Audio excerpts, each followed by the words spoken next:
Hello, everybody. Welcome to today's Reading Through the Bible in 365. Today we are going to be focusing on 1 Kings chapters 10 and 11 and Luke chapter 21 verses 20 to 38.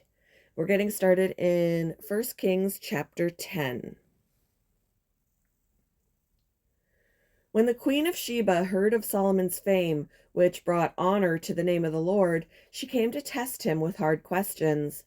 She arrived in Jerusalem with a large group of attendants and a great caravan of camels loaded with spices, large quantities of gold, and precious jewels.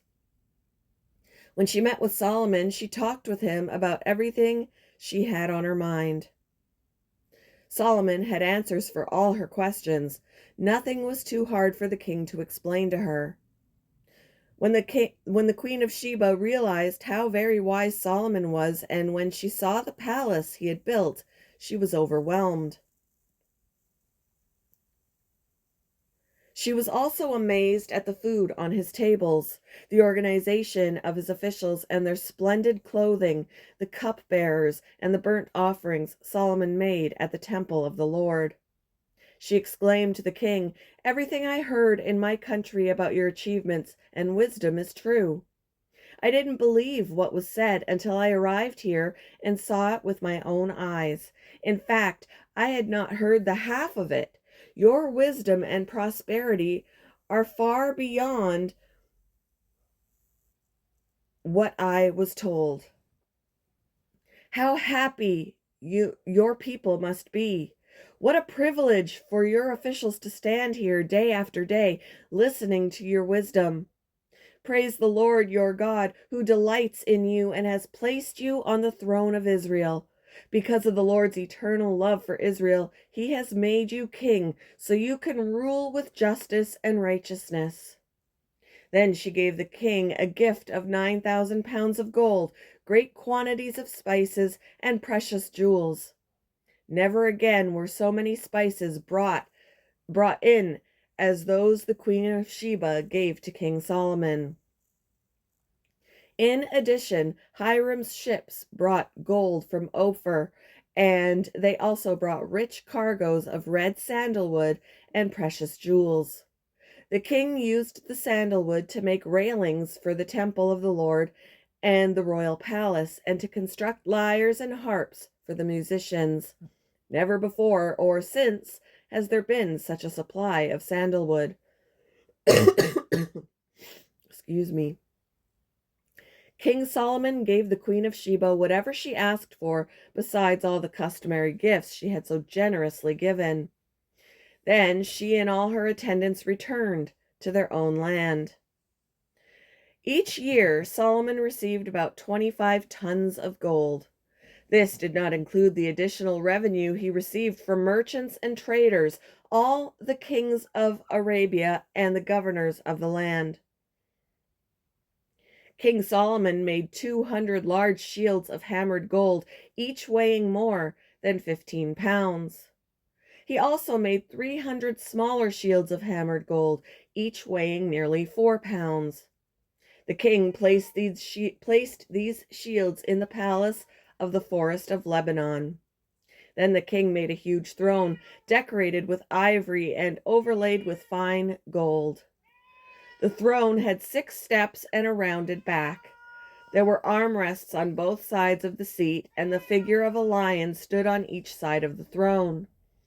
There were also 12 other lions, one standing on each end of the 6 steps. No other throne in all the world could be compared with it. All of King Solomon's drinking cups were solid gold, as were all the utensils in the palace of the Forest of Lebanon. They were not made of silver, for silver was considered worthless in Solomon's day. The king had a fleet of trading ships of Tarshish that sailed with Hiram's fleet. Once every 3 years the ships returned, loaded with gold, silver, ivory, apes, and peacocks. So King Solomon became richer and wiser than any other king on earth. People from every nation came to consult him and to hear the wisdom God had given him. Excuse Excuse me. Year after year, everyone who visited brought him gifts of silver and gold, clothing, weapons, spices, horses, and mules. Solomon built up a huge force of chariots and horses. He had 1,400 chariots and 12,000 horses. He stationed some of them in the chariot cities and some near him in Jerusalem. The king made silver as plentiful in Jerusalem as stone, and valuable cedar timber was as common as the sycamore fig trees that grow in the foothills of Judah. Solomon's horses were imported from Egypt and from Cilicia. The king's traders acquired them from Cilicia at the standard price.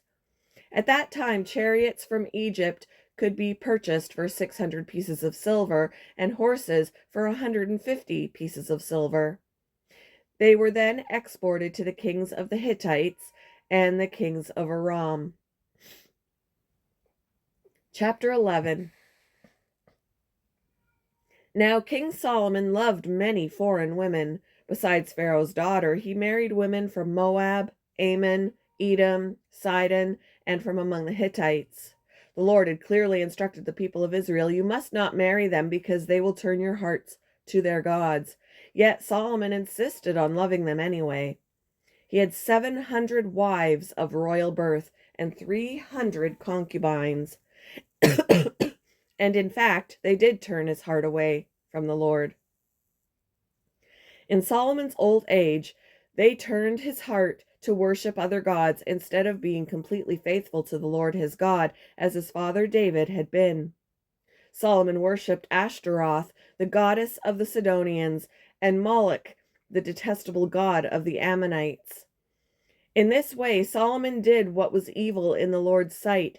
He refused to follow the Lord completely, as his father David had done. On the Mount of Olives, east of Jerusalem, he even built a pagan shrine for Chemosh, the detestable god of Moab, and another for Moloch, the detestable god of the Ammonites. Solomon built such shrines for all his foreign wives to use for burning incense and sacrificing to their gods.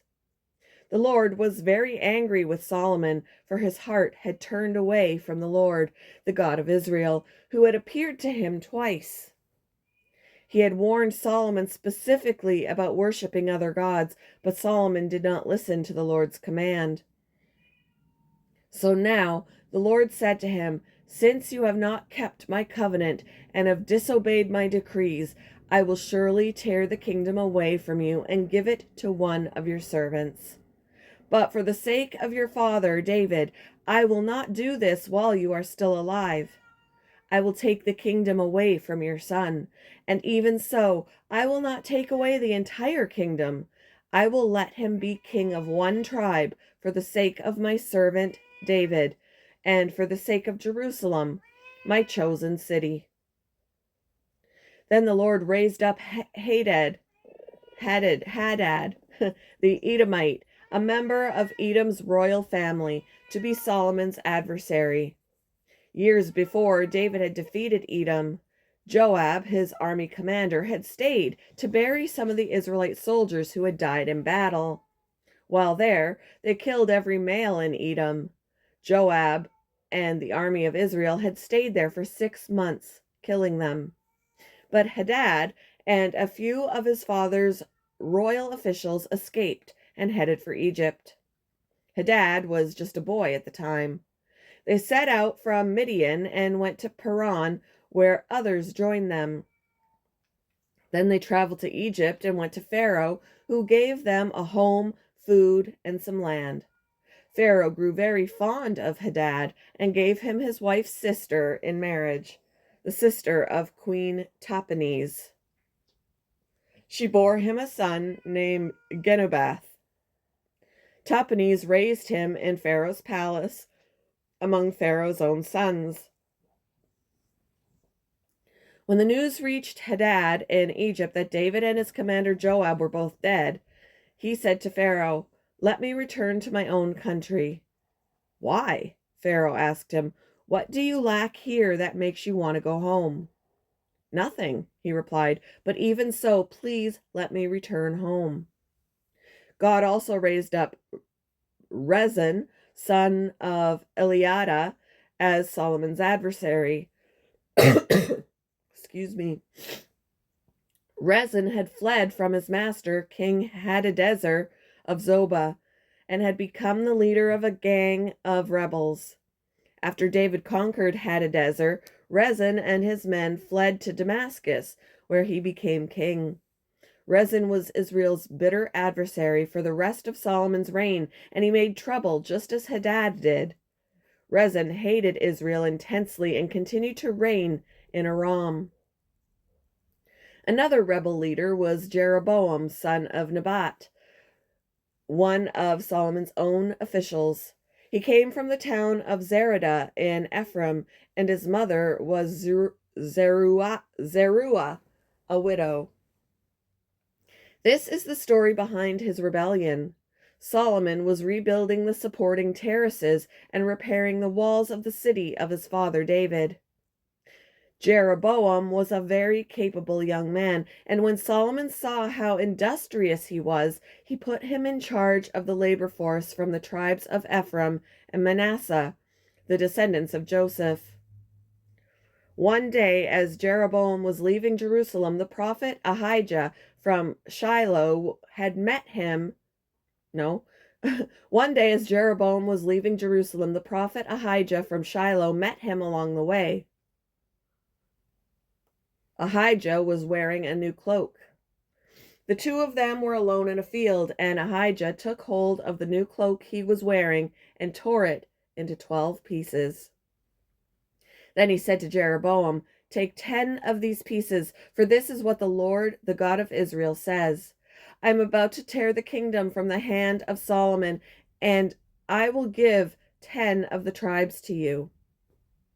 But I will leave him one tribe for the sake of my servant David and for the sake of Jerusalem, which I have chosen out of the tribes of Israel. For Solomon has abandoned me and worshipped Ashtaroth, the goddess of the Sidonians, Chemosh, the god of Moab, and Moloch, the god of the Ammonites. He has not followed my ways and done what is pleasing in my sight. He has not obeyed my decrees and regulations as David his father did. But I will not take the entire kingdom from Solomon at this time. For the sake of my servant David, the one whom I chose and who obeyed my commands and decrees, I will keep Solomon as leader for the rest of his life. But I will take the kingdom away from his son and give 10 of the tribes to you.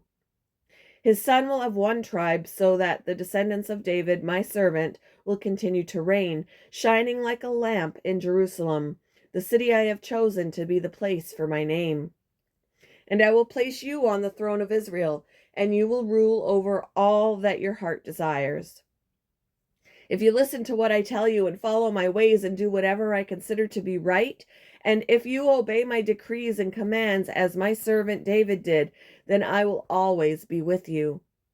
I will establish an enduring dynasty for you, as I did for David, and I will give Israel to you. Because of Solomon's sin, I will punish the descendants of David, though not forever." Solomon tried to kill Jeroboam, but he fled to King Shishak of Egypt and stayed there until Solomon died. The rest of the events in Solomon's reign, including all his deeds and his wisdom, are recorded in the book of the Acts of Solomon. Solomon ruled in Jerusalem over Israel for 40 years. When he died, he was buried in the city of David, named for his father. Then his son Rehoboam became the next king. Moving on to Luke chapter 21, verses 20 to 38. "And when you see Jerusalem surrounded by armies, then you will know that the time of its destruction has arrived. Then those in Judea must flee to the hills. Those in Jerusalem must get out, and those out in the country should not return to the city. For those will be days of God's vengeance, and the prophetic words of the scriptures will be fulfilled. How terrible it will be for pregnant women and for nursing mothers in those days. For there will be disaster in the land and great anger against this people." They will be killed by the sword or sent away as captives to all the nations of the world, and Jerusalem will be trampled down by the Gentiles until the period of the Gentiles comes to an end. And there will be strange signs in the sun, moon, and stars. And here on earth the nations will be in turmoil, perplexed by the roaring seas and strange tides. People will be terrified at what they see coming upon the earth, for the powers in the heavens will be shaken. Then everyone will see the Son of Man coming on a cloud with power and great glory. So when all these things begin to happen, stand and look up, for your salvation is near. Then he gave them this illustration. Notice the fig tree or any other tree. When the leaves come out, you know without being told that summer is near. In the same way, when you see all these things taking place, you can know that the kingdom of God is near. I tell you the truth, this generation will not pass from the scene until all these things have taken place. Heaven and earth will disappear, but my words will never disappear. Watch out. Don't let your hearts be dulled by carousing and drunkenness and by the worries of this life. Don't let that day catch you unaware like a trap, for that day will come upon everyone living on the earth. Keep alert at all times and pray that you might be strong enough to escape these coming horrors and stand before the Son of Man. Every day Jesus went to the temple to teach, and each evening he returned to spend the night on the Mount of Olives. The crowds gathered at the temple early each morning to hear him.